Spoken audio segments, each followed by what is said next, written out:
안녕하세요. 부버지 김현민 기자입니다. 말도 많고 탈도 많았던 다이어의 바이언 이적이 성사됐습니다. 이와 함께 많은 찬반 논란이 이루어지고 있는데요. 과연 바이언은 왜 다이어를 영입했는지, 그리고 또 이제 바이언은 어떤 식으로 다이어를 활용할지에 대해서 이번 기회에 살펴보도록 하겠습니다. 먼저 그 바이언이 구단 공식 홈페이지를 통해 다이어 영입을 발표했습니다. 다이어의 계약 조건은 당초 알려졌던 내용과는 다소 다른 부분들이 있긴 합니다. 먼저 그 원래 계약 기간 2025년까지에 더해 이제 플러스 1년 옵션이 추가되어 있다라고 보도들이 나왔었는데요. 근데 이제 그 실제 오피셜이 뜨고 나서는 계약 기간이 이번 시즌까지입니다. 즉 6개월 계약인 거고요. 여기에 1년 추가 계약 옵션이 있습니다. 즉 이번 시즌 뛰는 거 보고 마음에 안 들면은 바로 이제 그 처분이 가능한 상태라고 할 수 있겠죠. 거기다가 이제 그 이적료도 원래는 400만 유로라고 알려졌었는데요. 그 오피셜이 뜨고 나서는 이적료는 공짜였다. 다만 이제 여기에 옵션이 추가되어 있는데 200만 유로에서 250만 유로 선이 될 것이다라고 합니다. 200만 유로면은 약 30억 정도가 되는 거고 250만 유로면은 약 40억 정도가 되는 겁니다. 그리고 이제 그 옵션은 출전 시간에 따른 옵션이 있고 또 이제 그 바이언의 우승 관련된 옵션이 있다라고 합니다. 아무래도 이제 뭐 분데스리가 우승이라던가 챔피언스 리그 우승 같은 게 있겠죠. 어쨌건 바이언 입장에서는 당초 알려졌던 것보다는 깎으면서 다이어를 데려오는데 성공했다라고 할 수 있겠습니다. 뭐 토트넘도 다이어의 고액 연봉을 털어낼 필요성이 있었으니까 나가야지 다른 선수를 그 자리에 메울 수 있으니까 쿨하게 처분했다라고 할 수 있겠습니다. 다이어의 그 바이언 이적이 성사되면서 구단 역대 네 번째 잉글랜드 선수가 됐습니다. 첫 번째 잉글랜드 선수는 오원 하그리브스였죠. 하그리브스 같은 경우는 뭐 2000년대 초반 그 바이언의 챔피언스 리그 우승 주역이기도 했었고 또 이제 바이언에서 나름 좋은 성과들을 냈던 인물이죠. 그리고 이제 오마르 리차즈라고 이 선수 같은 경우는 그냥 거의 유스로 왔다가 출전 시간을 제대로 받지 못한 상태에서 노팅엄 포레스트로 이적했습니다. 현재 모케인은 반 시즌만 뛰고도 벌써 역대급 득점 기록들을 쌓아가고 있죠. 그리고 이제 다이어가 네 번째 선수인데요.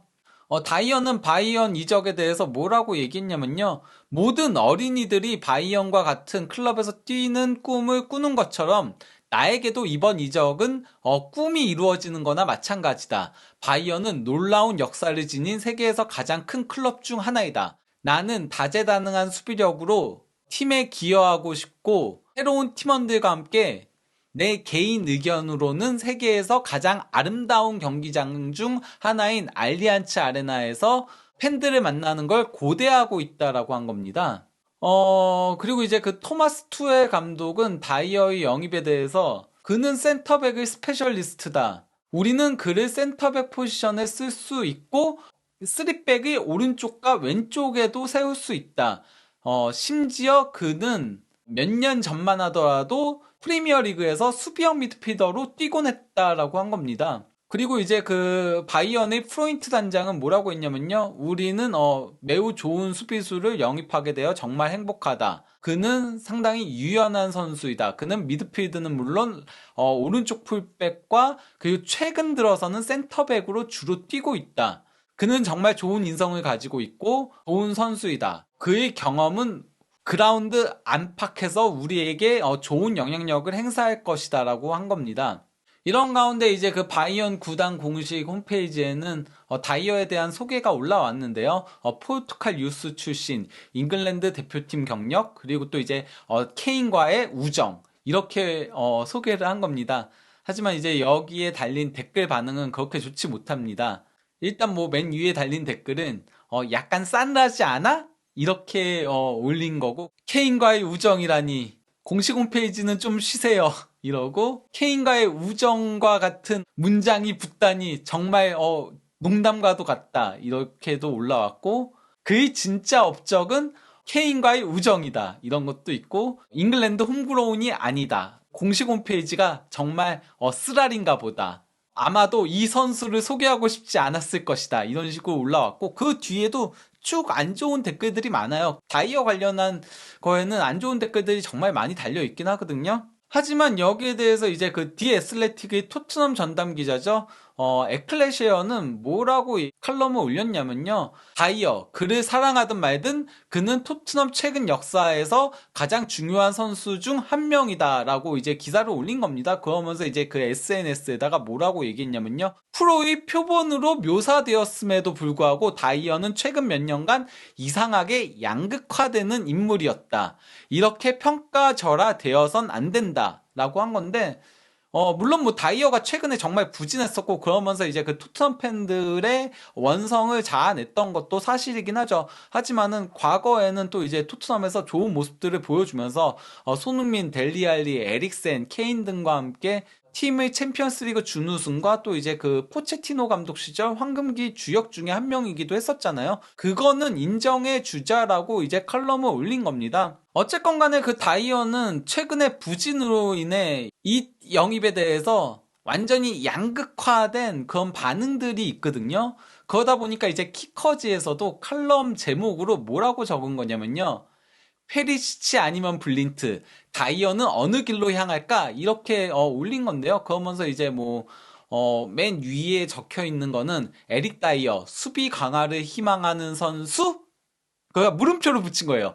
수비 강화를 희망하는 선수가 아니고 선수가 될까? 라고 이제 의문부호를 붙인 거인 거죠. 그러면서 바이언의 새로운 선수는 많은 경험을 가져다 준다. 그 많은 경험이 있다라고 이제 한 거고 바이에른은 다이어와 함께 첫 겨울 계약을 체결했다. 메디컬 테스트를 성공적으로 마친 그는 계약을 체결하고 수비에서 시급한 대체 선수가 되어야 한다라고 서문에 적은 겁니다. 그래서 이제 그 본문 내용을 살펴보면요. 다이어는 다음 주 월요일 포르투갈에서 30번째 생일을 맞이할 예정이며 투엘 감독과 그의 팀은 일요일 짧은 훈련 캠프를 떠날 예정이다.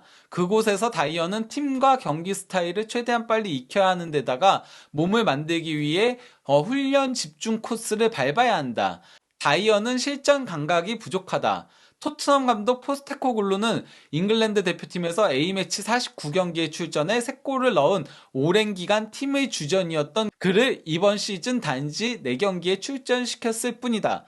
그는 그동안 프리미어리그 274경기, 챔피언스리그 30경기, 유로파리그 20경기에 출전한 바 있다. 이 얘기는 이제 경험이 풍부하다는 소리인 거죠.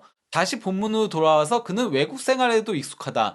다이어는 유스 시절의 대부분은 물론 2012년부터 2014년까지 프로로서 2년을 스포르팅 리스본에서 보냈다. 이후 거의 10년을 토트넘에서 뛰면서 그의 바이에른 적응을 도울 수 있는 해리 케인의 옆을 지켰다. 케인이 다이어의 바이에른 적응을 도울 거라고 평가를 한 거죠. 다이어는 많은 경험을 팀에 가져다 주고 경합과 공중볼에 강하며 노련하다고 여겨진다. 스피드는 그의 두드러진 강점 중 하나가 아니다. 즉 스피드는 약점이라는 소리인 겁니다. 그러면서 바이언 보드진들은 188cm 신장의 그를 오랜 기간 영입 명단에 올려놓았고 그들은 그를 선수단 최적화에 있어 유용한 추가 선수로 보고 있다. 다이어의 장점, 그는 오랫동안 후자, 수비형 미드필더를 하지 않았다고 하더라도 중앙 수비와 6번 위치 수비형 미드필더에서 뛸 수 있다. 바이언에서는 후방의 필요성이 더 크다. 센터백으로서 더 필요성이 크다라는 겁니다. 특히 김민재가 대한민국 대표로 아시안컵에서 경기를 하는 2월 초까지 그의 자리를 메울 선수가 필요하다. 더리우트는 부상 문제로 계속 어려움을 겪고 있고 우파메카노는 모든 경기에 출전할 수 없다. 간단히 말해서 다이어는 기회를 얻을 것이다. 블린트보다 그를 더 잘 쓸 수 있을까? 바이어는 1년 전에 아약스의 전 주장 블린트와 계약했다. 하지만 블린트는 팀에 있어 보강이 되지 않았고 산발적으로 쓰이다가 여름에 지로나로 이적해 팀을 라리가 2위로 이끌며 최고의 활약을 펼치고 있다. 프로축구에서 섣부른 판단을 피해야 한다는 걸 보여주는 예이다. 이는 토트넘에서 더 이상 필요하지 않은 다이어의 경우도 마찬가지다. 즉 블린트가 바이언에선 실패했지만은 지로나에서 대박을 친 것처럼 다이어도 그럴 수 있다라고 얘기를 하는 겁니다. 다만 블린트가 바이언에서 쓰이지 않았던 것처럼 다이어도 쓰이지 않을 수도 있다라는 소리인 거기도 하죠. 다시 본문으로 돌아와서 반대로 일부 전문가들은 2019년 여름 바이언이 인테르에서 페리시치를 임대로 데려왔을 당시 무엇을 원하는지 자문했다. 그러니까 불필요한 영입이라고 평가했다라는 거죠. 하지만 페리시치는 트래블 달성에 있어 가치 있는 대안임이 입증됐다. 비록 확고한 주전 선수는 아니었지만 팀이 필요로 할 때면 언제나 그가 있었다. 돌이켜보면 최고의 이적이었다. 다이어가 페리시치처럼 해줄 수 있다면 바이언의 모든 사람들이 행복해질 것이다. 이렇게 한 건데요. 먼저 그 블린트를 살펴보도록 하겠습니다. 바이언은 다이어처럼 지난해 겨울 블린트를 데려왔었는데요. 그런데 정작 블린트는 5경기 157분 출전이 전부였습니다. 157분이면 풀타임 기준 2경기가 채 되지 않죠. 그러면서 센터백으로 3경기, 수비형 미드필더로 1경기에 출전했었습니다. 이번엔 페리시치를 살펴보도록 하겠습니다. 페리시치는 주전 선수는 아니었지만 분데스리가 22경기에 출전해서 4골 6도움, 그리고 포칼 3경기에 출전해서 1골 1도움, 무엇보다도 챔피언스리그 10경기에 출전해서 3골 3도움을 올리면서 공식 대회 35경기 8골 10도움, 이와 함께 챔피언스리그, 분데스리가, 포칼 3관왕에 크게 기여했습니다. 그리고 가짜 9번 역할도 수행했고 좌우 윙에서도 뛰었죠. 그러면은 이제 바이언이 다이어를 영입한 이유를 살펴보도록 하겠습니다. 바이언은 이번 시즌 수비 쪽 포지션 선수들의 잦은 부상 이슈가 있었습니다. 뭐 더리우트도 부상 후 계속 빠졌었고요. 우파메카노도 2경기에 부상 후 빠졌었고, 유망주 센터백인 부우만은 아예 부상 후 1경기도 출전하지 못했습니다. 그리고 게레이루도 부상으로 막판 2경기에 선발 출전한 게 전부였고요. 그러다 보니 이제 유망주인 크레치가 교체로 출전했어야 됐었죠. 그리고 마즈라이도 부상을 막판에 좀 당했었고, 부나사르는 애당초 전력외였으나 워낙 부상자가 많다 보니까 1경기 선발 출전하기도 했고, 또 이제 3경기에 부상 후 빠졌고, 그리고 키미도 2경기는 징계로 빠지고, 또 이제 전반기 막판 2경기에 부상 후 결장했고요. 그러다 보니 이제 유망주 수비형 미드필더인 파블로비치가 이제 선발 출전하는 상황들이 발생했었고요. 그리고 또 이제 고레츠카도 부상으로 막판 4경기에 빠졌었죠. 그러다 보니 이제 부상 없이 출전한 1군 선수는 김민재, 알폰소 데이비스, 그리고 콘라드 라이머, 이렇게 3명이 전부였습니다. 다이어 같은 경우는 물론 최근 들어선 센터백으로 많이 나왔지만은 포체티노 감독 시절에 한동안은 수비형 미드필더로 중용되기도 했었고요. 또 이제 원래 스포팅 리스본에서 오른쪽 풀백으로 뛰면서 토트넘 와서도 초반에는 오른쪽 풀백으로 뛰었습니다. 그래서 이제 그 왼쪽에 있는 그래프가 다이어가 토트넘에서 출전한 포지션별 경기 수인 건데, 센터백으로 199경기, 수비형 미드필더로 136경기, 오른쪽 풀백으로 21경기, 그리고 중앙 미드필더로 4경기 출전한 걸 확인할 수 있죠. 그리고 이제 오른쪽은 스포팅 리스본 시절까지도 다 합친 거거든요. 그렇게 따지면은 왼쪽 풀백에서도 5경기에 출전한 경험이 있습니다. 즉 수비 쪽은 전부 다 뛸 수 있는 선수라는 거죠. 근데 이제 그 현 시점에 김민재 선수가 아시안컵에 참가를 했고, 또 이제 마즈라이가 모로코 대표로 아프리카 네이션스컵에 참가했거든요. 그러다 보니까 이제 오른쪽 풀백과 센터백을 동시에 채워줄 선수가 필요한 겁니다. 그래서 이제 그 왼쪽에 있는 그래프는 이제 호펜하임과의 후반기 개막전 예상 선발 라인업인데, 다이어가 당연히 선발로 나오진 못하죠. 더리우트와 우파메카노가 있으니까요. 하지만은 이들이 부상이나 징계로 결장하게 된다면은 그러면 다이어가 나올 수 있다라는 거죠. 그리고 이제 오른쪽 풀백으로도 다이어가 나올 수 있고요. 라이머가 이제 그 겨울 휴식기 동안에 부상을 당했던 적이 있었거든요. 그때 이제 키미가 오른쪽 풀백으로 경기에 나서기도 했었습니다. 근데 이제 그 바이언의 영입이 다이어로 그치진 않을 겁니다. 스카이 독일의 바이언 전담 기자죠, 플레텐버그가 뭐라고 했냐면요, 바이언은 여전히 무키엘레 영입을 추진 중에 있다. 선 임대 후 완전 영입 옵션으로 데려오려고 하고 있고, 선수 역시도 바이언과 개인 조건에 동의했기 때문에 이적을 하고 싶어 한다. 이렇게 얘기를 한 겁니다.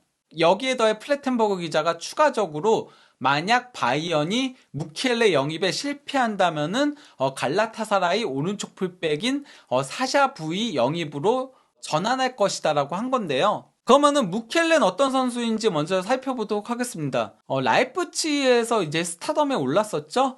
라이프치히에서 오른쪽 풀백과 센터백을 동시에 수행하던 선수였는데요. 그러다가 지난 시즌 파리 생제맹으로 이적했고 백업 역할을 수행했었고 이번 시즌에도 백업으로 나서고 있는데요. 오른쪽에 보시면 아시겠지만은 정말 좌중우 그리고 수비형 미드필더까지 가리지 않고 수비 전 포지션을 소화할 수 있는 멀티 자원입니다. 거기다가 센터백으로서 무키엘레는 현 시점만 놓고 보면은 다이어보다 윗급의 선수라고 할 수 있거든요. 그래서 이제 무키엘레 영입 시에 바이언 선수단을 예상을 해보자면요. 거기다가 이제 마지라위와 김민재까지 복귀한다면요. 그러면은 이제 수비 라인이 오른쪽 풀백은 마지라이와 무키엘레가 경합할 가능성이 높고요. 그리고 우파메카노, 김민재 주전에 더리우트가 이제 세 번째 선수로 내려가겠죠. 물론 뭐 더리우트는 거의 주전 자리를 놓고 경쟁하는 선수일 테지만요. 그리고 네 번째 센터백이 무키엘레가 될 거고 다이어는 이렇게 되면은 다섯 번째 센터백으로 내려가게 됩니다. 다섯 번째 센터백이라는 거는 사실상 전력 외에 가까운 거죠. 물론 뭐 세 번째 오른쪽 풀백도 될 수 있고 그리고 이제 백업이 백업인 수비형 미드필더도 설 수 있겠지만은 사실상 제2 블린트가 될 위험성이 높다라고 할 수 있습니다. 이번에는 V를 살펴보도록 하겠습니다. V는 이제 그 스타드렌 유스 출신으로 D종을 거쳐서 이제 갈라타사라이에서 2021-22 시즌부터 거의 주전으로 활약하고 있죠. 이번 시즌 챔피언스 리그에서도 바이언 상대로 상당히 좋은 모습을 보여준 공격적인 풀백입니다. 근데 포지션 보시면 아시겠지만 왼쪽 풀백도 뛸 수는 있지만은 기본적으로 이 선수는 오른쪽 풀백입니다. 그래서 이제 V 영입 시에 바이언의 선수 명단을 예상하자면요. 여기선 그나마 다이어가 그래도 조금은 기회를 얻을 수 있을 걸로 보입니다. 왜냐면은 그렇게 되면 이제 마지라이와 V가 오른쪽 풀백을 놓고 경쟁을 할 거고 김민재, 우파메카노, 더리우트에 더해 이제 다이어가 네 번째 센터백이 될 수 있는 거죠. 그러면 이제 마지막으로 바이언의 일정을 살펴보도록 하겠습니다. 바이언은 당장 한국 시간 13일 새벽 4시 30분에 호펜하임과 후반기 개막전을 치릅니다. 그리고 이제 브레멘과의 경기를 거쳐서 우니온 베를린과 경기가 있는데 이 경기는 폭설로 인해 전반기에 연기됐던 경기가 이때 열리는 겁니다. 그러고 나서 이제 아우크스부르크 원정을 떠나고 메넨글라드바흐와의 홈경기를 거쳐서 레버쿠젠과의 원정 경기, 이게 이제 사실상의 분데스리가 1위 결정전이라고 할 수 있죠. 이 경기까지 김민재 선수는 한국 대표팀이 결승까지 간다면 출전할 수 없습니다. 여기에 더해 결승까지 간다면 라치오하고의 챔피언스리그 16강 1차전도 사실상 출전이 불가능하다라고 독일 현지 언론들은 예상하고 있습니다. 왜냐면은 경기 마치고 비행기 타고 넘어오고 하다 보면은 아무래도 이제 여독이 풀리지가 않은 상태니까요. 물론 뭐 출전 명단에는 포함될 수 있지만요. 김민재 선수 없는 기간에 메넨글라드바흐, 레버쿠젠, 라치오하고의 챔피언스리그 1차전까지 굉장히 중요한 일정들이 있거든요. 여기서 다이어가 가치를 입증을 해야 된다라고 할 수 있겠습니다. 그래야지 다이어에게 기회가 주어질 겁니다. 만약에 여기서 무너진다면은 그러면은 다이어는 제2 블린트가 될 가능성이 높습니다. 그러면은 이쯤에서 이번 영상을 마무리하도록 하겠습니다. 감사합니다.